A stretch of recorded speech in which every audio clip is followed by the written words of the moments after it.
എടേ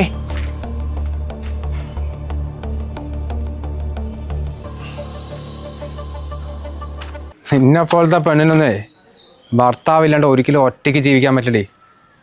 എന്തായാലും നീ കരഞ്ഞ് കാല് പിടിച്ച് ഇങ്ങോട്ട് തന്നെ വരും, അതെനിക്ക് ഉറപ്പാ.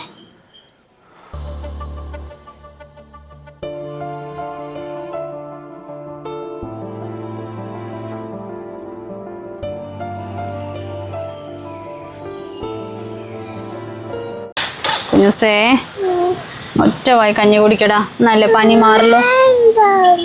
അങ്ങനെ പറഞ്ഞാ പറ്റില്ല, കുഞ്ഞിന് മരുന്ന് കഴിക്കാനുള്ളതല്ലേ. ക്ഷീണോ അവിടെ പനാ, എന്നാ ഒന്ന് കഴിക്ക്. ഒറ്റ വായി കഴിച്ചിട്ട് പോയി കിടക്ക. ഒന്ന് അമ്മ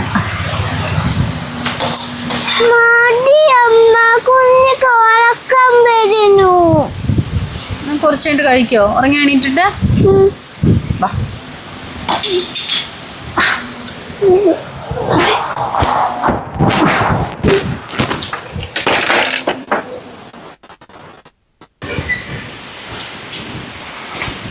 മോളെ മോളെ. അമ്മാവാ. കുഞ്ഞിന്റെ പനി എങ്ങനെയുണ്ട് മോളെ? ഇപ്പോ ഒരാഴ്ചയായി അമ്മാവാ, ഇന്ന് രാവിലെ അപ്പൊ കുറച്ച് കുറഞ്ഞത്. നീ എന്താ മോളെ ഒന്നും അമ്മാവനോട് പറയാത്തത്? ഞാൻ കുറച്ച് ദിവസം നാട്ടിലില്ലായിരുന്നു, മില്ലിൽ കുറച്ച് തേക്കിൻ്റെ ആവശ്യത്തിനായിട്ട് നിലമ്പൂർ പോയതല്ലേ. ഇപ്പം വന്നപ്പോൾ ദേവിയാണ് കാര്യങ്ങളൊക്കെ പറഞ്ഞത്. അല്ല നീ അവളുടെ അടുത്ത് കുഞ്ഞിനെ നോക്കാൻ ഏൽപ്പിച്ചിട്ടേ അവൻ്റെ ഇവിടെ കാല് പിടിക്കാൻ പോയാ? നീ എന്ത് പണിയാ ചെയ്യുന്നു മോളെ? നീ കുറച്ച് ധൈര്യശാലിയാണെന്ന് പറഞ്ഞ. അമ്മാവാ, കുഞ്ഞിനെ പനിച്ചിട്ടേ രാത്രിയും പകലും ഇല്ലാണ്ട് പപ്പ പറഞ്ഞപ്പോൾ എനിക്ക് എന്ത് ചെയ്യണമെന്ന് അറിഞ്ഞില്ല, അതുകൊണ്ടാണ് അങ്ങോട്ട് പോയത്. എന്നാൽ എങ്ങനെയാ മോളെ ഈ മനസ്സ് കേട്ടത്? നിന്നെയും കുഞ്ഞിനെ വേണ്ട പറഞ്ഞിട്ട് വേറെ ഇടത്തിനൂടെ പോയതല്ലേ, അവൻ്റെ കാല് പിടിക്കാൻ പോയിരിക്കുന്നു. നിന്നെക്കുറിച്ച് ഞാൻ ഇങ്ങനെയൊന്നും അല്ല കേട്ടോ വിചാരിച്ചത്. എൻ്റെ കുഞ്ഞിന് വേണ്ടി മാത്രം അമ്മാവാ ഞാൻ അങ്ങോട്ട് പിന്നെയും പോയത്. അന്ന് അവൻ്റെ സ്കൂളിൽ മീറ്റിംഗ് ഉണ്ടായിരുന്നു.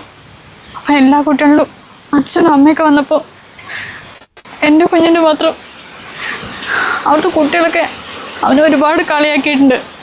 നിൻ്റെ അച്ഛൻ ഇനി വരില്ല, നിന്നെ അമ്മനെയും വിട്ടിട്ട് പോയതാണെന്നൊക്കെ. അത് പാവം എൻ്റെ കുഞ്ഞിന് ഒരുപാട് മനസ്സിന് വിഷമമായി. അപ്പോൾ ഞാനൊന്ന് പോയി പറഞ്ഞ ഒപ്പൻ്റെ മനസ്സ് മാറുമെന്ന് വിചാരിച്ചിട്ടാ. എന്നിട്ട് എന്തായി മോളെ, അവൻ മാറിയോ? പൊന്നു മോളെ, നീ വീണ്ടും കരഞ്ഞ് കാല് പിടിച്ച് പോകുമ്പോഴേ അവന് സന്തോഷമായിട്ടുണ്ടാവുള്ളൂ. ഒരു പെണ്ണിന് ആളുടെ തുണയില്ലാണ്ട് ജീവിക്കാൻ പറ്റില്ല എന്നല്ലേ അവൻ വിചാരിച്ചിട്ടുണ്ടാകുക? അല്ല, അവൻ അങ്ങനെ തന്നെ ആയിരിക്കും പറഞ്ഞിട്ടുണ്ടാകുക. അവനല്ലേ മോളെ, ഇത്രയും ധൈര്യത്തിൽ ഒരു തീരുമാനം എടുത്തല്ലേ നീ? ജീവിതം പറഞ്ഞാൽ അത്ര എളുപ്പമൊന്നുമല്ല മോളെ, പെട്ടെന്നൊന്നും വിജയിക്കില്ല. ഒരുപാട് തളരും, തളർന്ന് ഒരുപാട് മുന്നോട്ട് പോകണ്ട മോളെ. എന്നാൽ പിന്നെ നിന്റെ ജീവിതത്തിൽ ആർക്കും തോൽപ്പിക്കാൻ പറ്റില്ല. ഈ അമ്മ ഒരു ദിവസം കൊണ്ട് മില്ലുണ്ടാക്കി കെട്ടിപ്പൊക്കിയൊന്നുമല്ല, കുറേ കാലം അതിൻ്റെ ബാക്കിൽ നടന്നു, ഒരുപാട് നഷ്ടപ്പെട്ടു മോളെ. ഭാര്യൻ്റെ സ്വർണ്ണവും സ്ഥലവും ഉള്ളതൊക്കെ പണയം വെച്ചും വിറ്റിട്ടൊക്കെയാണ് ഇപ്പം ഈ കാണുന്ന നിലയിലെത്തത്. നമ്മുടെ ഈ കാണുന്ന ജീവിതമൊക്കെ അങ്ങനെയാ മോളെ, ഒന്നും എളുപ്പത്തിൽ കിട്ടരുത്, അത് നിലനിൽക്കില്ല അങ്ങനെ കിട്ടിയ. അതുകൊണ്ട് കഷ്ടപ്പെടും മോളെ, പരമാവധി കഷ്ടപ്പെട്. അങ്ങനെ ഉയർച്ചയിലെത്തിയാണ്ടല്ലോ പിന്നെ ഒരിക്കലും നിന്നെ ആർക്കും തോൽപ്പിക്കാൻ പറ്റില്ല. ആ ഒരു സമയത്ത് എന്ത് ചെയ്യണമെന്ന് അറിഞ്ഞില്ല അമ്മാവ. ഞാൻ ഒരു പെണ്ണല്ലേ, എന്നെ കൊണ്ട് ഒറ്റയ്ക്ക് എന്തിനു പറ്റും? പെണ്ണല്ലേന്നോ? അല്ല, പെണ്ണിന് എന്താ പ്രശ്നം മോളെ? നീ തന്നെ ഇത് പറയില്ല കേട്ടോ. പെണ്ണിന് ചെയ്യാൻ പറ്റാതായിട്ട് ഈ ലോകത്ത് ഒന്നുമില്ല, അതാദ്യം മനസ്സിലാക്ക്. നിനക്കും കുഞ്ഞിനും താമസിക്കാനല്ലേ ഈ വീട് തന്നത്? ഇവിടെ എത്ര കാലം വേണമെങ്കിൽ നിങ്ങൾ ഇരുന്നോ. ഇനി അവൻ്റെ കാല് പിടിച്ച് നീ പോവല്ലേ മോളെ. കുഞ്ഞിന് വയ്യാതായപ്പോൾ ഞാൻ ആകെ തളർന്നു പോയമ്മാവ. ഒറ്റയ്ക്ക് ഞാനെങ്ങനെയാ ഈ സമൂഹത്തിൽ എൻ്റെ കുഞ്ഞിനെ കൊണ്ട് ജീവിക്കുക? ആലോചിക്കുമ്പോൾ തന്നെ എനിക്ക് പേടിയാവുന്നുണ്ട്. ഈ പേടിയാണ് മോളെ ആദ്യം മാറ്റേണ്ടത്. നിന്നെയും കുഞ്ഞിനെ അത്രയും ദ്രോഹിച്ചല്ലേ. മറ്റൊരാളുടെ കണ്ണീര് വീഴ്ത്തിട്ട് എത്ര ഉയർന്നാലും അതിനൊന്നും നിലനിൽപ്പില്ല മോളെ. കാലം എന്തായാലും അതിന് പകരം ചോദിക്കും.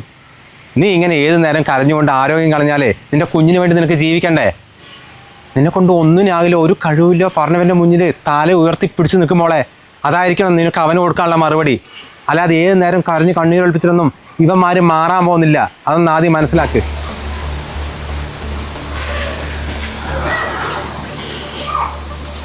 ഇനി എന്തായാലും അയാളുടെ കാല് പിടിക്കാൻ വേണ്ടി ഞാൻ അങ്ങോട്ട് പോവില്ല അമ്മാവ. എല്ലാത്തിനും നിൻ്റെ അടുത്ത് വന്നിട്ട് ഇങ്ങനെ അമ്മാവനെ ഉപദേശിക്കാൻ കഴിയില്ല മോളെ. നീ സ്വന്തമായിട്ട് തീരുമാനം എടുത്തിട്ട് മുന്നോട്ട് പോ. എന്നാലേ നിനക്കൊരു സെൽഫ് കോൺഫിഡൻസ് ഉണ്ടാവുള്ളൂ. അല്ല നിൻ്റെ ഡ്രൈവിങ്ങിൻ്റെ കാര്യം എന്തായി? നീ എന്താ അങ്ങോട്ട് പോവാത്തത്? അതമ്മാവ രാവിലെ തൊട്ട് വൈകുന്നേരം വരെ ജോലി ചെയ്തിട്ട് പിന്നെ ഡ്രൈവിംഗ് ക്ലാസ്സിനൊക്കെ പോവാ പറഞ്ഞാൽ അത് ഞാൻ വേണ്ട വെച്ചിരുന്നായിരുന്നു. ആ സമയത്ത് കുഞ്ഞിന് പനിയും വന്നതേ. ഇനി എന്തായാലും ഞാൻ പോവാം അമ്മാവ. എങ്ങനെയെങ്കിലും സമയം കണ്ടെത്തണം അതിനൊക്കെ. എന്തായാലും അവൻ്റെ പനി മാറിയതും പോയി ജോയിൻ ചെയ്. ഇനിയും വൈകിപ്പിക്കണ്ട. ഇതിനൊക്കെ അമ്മാവനോട് എങ്ങനെ നന്ദി പറയണമെന്ന് എനിക്കറിയുന്നില്ല. ഈ നന്ദി പറച്ചലിൻ്റെ ആവശ്യമൊന്നുമില്ല. നിന്നെ എൻ്റെ സ്വന്തം മോളെ പോലെ കണ്ടത്. എൻ്റെ മോള് മറ്റുള്ളവരുടെ മുന്നിൽ തലകുനിച്ച് കാണാനേ ഈ അച്ഛൻ ഇഷ്ടമല്ല. അങ്ങനെ കരുതിക്കോ. കുഞ്ഞിന് പനി മാറിയില്ലെങ്കിൽ കൊണ്ടുപോവാ. അവനെ ഹോസ്പിറ്റലിൽ കൊണ്ടുപോവാ. വേണ്ട അമ്മാവ, ഇപ്പോൾ കുറച്ച് കുറവുണ്ട്. മരുന്ന് കഴിച്ചതിൻ്റെ ഉറക്കത്തില്ല. എന്തെങ്കിലും ഉണ്ടെങ്കിൽ ഞാൻ പറയാം അമ്മേൻ്റെ അടുത്ത്. ആ എന്നാൽ പിന്നെ ഞാൻ ഇറങ്ങട്ടെ. മില്ലിലേക്ക് പോകണം. അല്ല സാധനങ്ങൾ എന്തെങ്കിലും വേണോ? വേണ്ട അമ്മാവ, അന്ന് വാങ്ങിച്ചു വെക്കുന്നുണ്ട്. പിന്നെ ഞങ്ങൾ രണ്ടാളല്ലേ ഉള്ളൂ, അധികം ചിലവൊന്നും ഇല്ലല്ലോ. ശരി മോളെ, ഞാൻ ഇറങ്ങട്ടെ.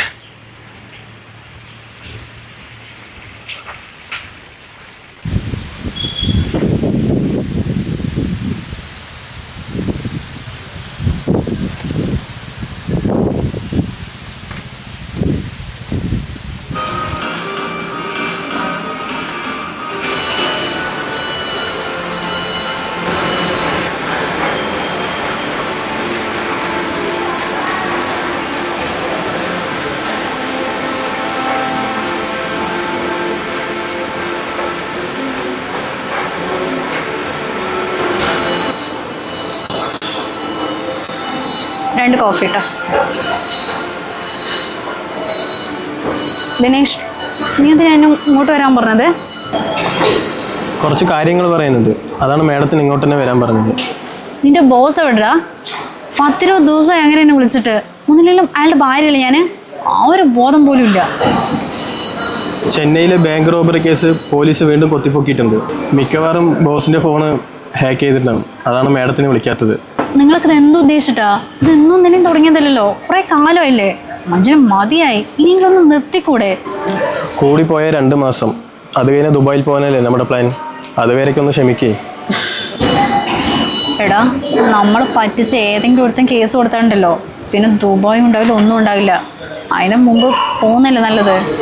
ഇവിടുത്തെ പോലീസിൻ്റെ കാര്യം ആലോചിച്ച് മാഡം പേടിക്കണ്ട. അതല്ല സാറ് നോക്കിക്കോളൂ. നോക്കിയാൽ മതി. നിന്റെ സാറിൻ്റെ സ്വഭാവം എനിക്ക് അറിയുന്നല്ലേ. രോഹിത്തിൻ്റെ കയ്യിൽ ഒന്നുമില്ല എന്നല്ലേ പറഞ്ഞത്. നൈസായിട്ട് അവനൊന്ന് ഒഴിവാക്ക്. ഇതാണ് പുതിയ ആള്. ഇവൻ്റെ അടുത്ത് എന്തെങ്കിലും ഉണ്ടടാ? അച്ഛൻ കോടീശ്വരനാ. ചെക്കൻ കള്ളും കഞ്ചാവും പബ്ബും പെണ്ണുമായിട്ട് നടക്കുക. ഒന്ന് മുട്ടിക്കഴിഞ്ഞാൽ 10-50 ലക്ഷം കണ്ണും മുട്ടി കിട്ടും. എന്തായാലും ആ ഫോട്ടോയും ഡീറ്റെയിൽസും നീ ഒന്ന് വാട്സപ്പ് ചെയ്യ്. പിന്നെ ആ വിനോദിനെ ഒഴിവാക്കണോ? വിനോദിനെ തൽക്കാലം ഇപ്പോൾ ഒഴിവാക്കണ്ട. മേഡം ആ കമ്പനി തന്നെ പിടിച്ചു നിൽക്കുന്നതാണ് കുറച്ചും കൂടി സേഫ്. പിന്നെ ദിനേഷ്, വിനോദ 30 ലക്ഷമേ എൻ്റെ ബാങ്ക് വഴി ട്രാൻസ്ഫർ ചെയ്തിരിക്കണേ. അത് പിന്നീട് നമുക്കൊരു പണിയാവോ?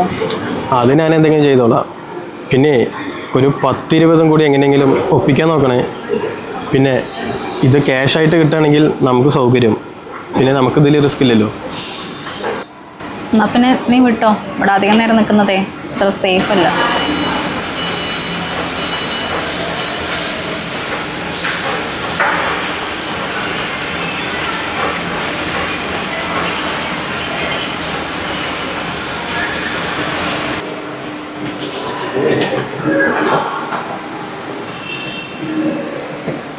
ശ്രേയ, അതാരാ? രോഹിത്തെ, ഞാൻ അന്ന് പറഞ്ഞിട്ടുണ്ടായിരുന്നില്ലേ ഫ്ലാറ്റ് വാങ്ങിക്കേണ്ട കാര്യം. ആ കസിൻ അത്. ഇതോ? ഇവനെ കണ്ട ഒരു ക്രിമിനൽ ലുക്ക് ഉണ്ടല്ലോ. ഇതാണോ നിന്റെ കസിൻ? എടാ, അതൊക്കെ കുറേ പറയാനുണ്ട്. നീ ഇവിടെ ഇരിക്കും, നമുക്കൊരു കോഫി കുടിച്ചാലോ? കോഫി ഒന്നും വേണ്ട. നീ എന്താ ഞാൻ വിളിച്ചിട്ട് ഫോൺ എടുക്കാത്തത്? 2 ദിവസമായി മെസ്സേജിന് റീപ്ലൈയും ഇല്ല. അത് രോഹിത്, ഹസ്ബൻഡിന് എന്തൊരു ഡൗട്ട് ഉണ്ട്. അതപ്പോൾ 2 ദിവസമായിട്ട് ഞാൻ ഫോൺ എൻഗേജ്ഡ് ആക്കാതിരുന്നത്. ഇയാൾക്ക് വേറെ പണിയൊന്നുമില്ലേ? എന്നാ ശ്രേയ, നമുക്കൊരു സിനിമയ്ക്ക് പോയാലോ? രോഹിത്, ഇപ്പോൾ സിനിമയ്ക്ക് പോകാനുള്ളൊരു മൂഡൊന്നുമില്ല. നമുക്ക് വേറെ ദിവസം പോയാൽ പോരെ? എടോ, നീ പറഞ്ഞ അത്രയും എമൗണ്ട് ഒന്നും എനിക്ക് കിട്ടിയില്ല. ഞാൻ ഒരു 15 ലക്ഷം ഒപ്പിച്ചിട്ടുണ്ട്. തൽക്കാലം നീ അതുകൊണ്ടൊന്ന് അഡ്ജസ്റ്റ് ചെയ്യും. ഇപ്പം അത് മതി. പിന്നെ കുറച്ച് സമയം നമുക്ക് അവർക്ക് ചോദിക്കാമല്ലോ. എന്തായാലും താൻ ആഗ്രഹിച്ചല്ലേ, നമുക്ക് സിനിമയ്ക്ക് കയറാം. എന്നാ വാ.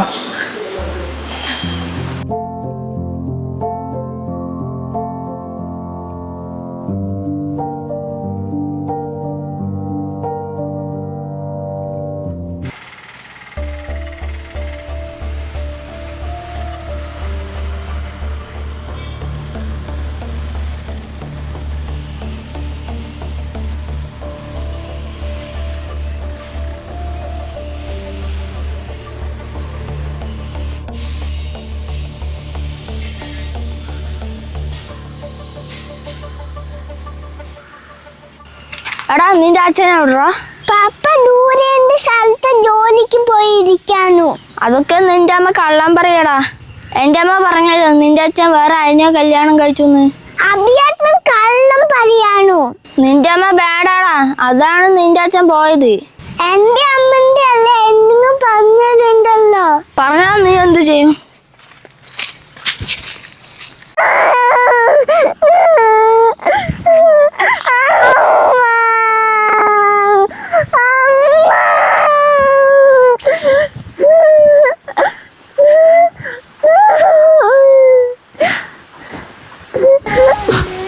കുഞ്ഞോ, ഇതെന്താ കളിക്കാൻ പോണോണ്ട് പോയതല്ലേ? ഇതെന്താ ഇതാ കയ്യില്?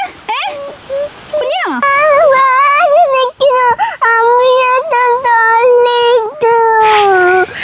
കുഞ്ഞേ കളിക്കാന്ന് കൊണ്ട് പോയതല്ലേ? മോൻ എന്തെങ്കിലും അബേട്ടനെ പറഞ്ഞോടാ?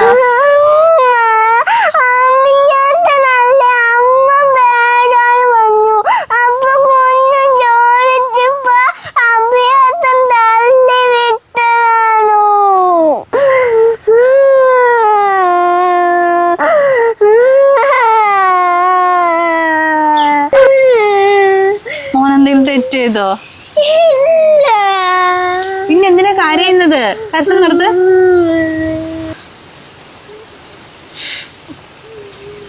ഓക്കെ, ഇങ്ങനെ പ്രതികരിക്കാണ്ടും കരഞ്ഞുകൊണ്ടിരുന്നുകൊണ്ടോ മോനെ അമ്മൻ്റെ ജീവിതം ഇങ്ങനെ ആയത്? മോനൊരു തെറ്റും ചെയ്തിട്ടില്ലല്ലോ, പിന്നെ എന്തിനാ ഇങ്ങനെ കരയേണ്ട ആവശ്യം? മോൻ പോയിട്ട് അവനോട് ചോദിക്കേ എന്തിനാ അടിച്ചെന്നുള്ളത്.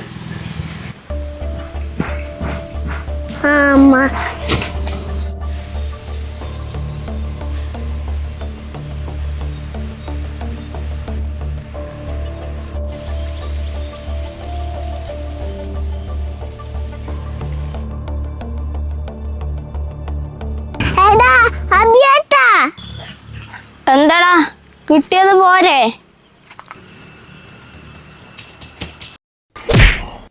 അമ്മ ഇനി എന്റെ അമ്മന്റെ എന്തെങ്കിലും പറഞ്ഞ